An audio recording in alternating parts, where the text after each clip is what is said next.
Sir, magandang hapon po. Bali, yun nga po sir, in relation po dun sa pagtaas ng presyo ng petrolyo ngayon sir.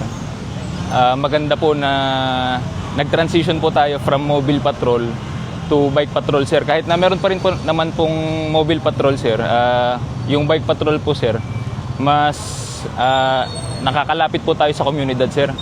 Kasi napapasok natin yung mga areas na hindi kayang pasukin ng pag naka-mobile patrol ka sir. So yung mga eskinita, yung mga palengke sir, yung police presence natin sir, mas nararamdaman ng tao. And mas nakakapag-responde tayo sa mga lugar na matatao sir. Kasi nga sir, mas accessible and mas mabilis lumapit pagka naka-bike patrol ka sir. In our previous conversations before, no? Yes, sir.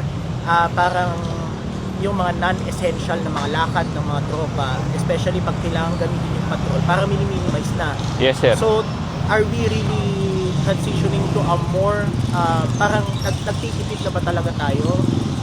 Pero, you know, without risking Oo, yung sir. public service natin. Yes sir. Siguro sir, in some way or ano na sir, in relation sa current na status ng Pilipinas and ng buong mundo ngayon sir, medyo nagtitipid tayo sa petrolyo sir. Kasi alam naman natin sir, aware naman tayo na nagmahal yung petrolyo ngayon sir. Hindi naman totally na nagta-transition tayo or hindi naman totally na pinapabayaan natin yung mga areas kung saan mobile patrol dapat yung kailangan.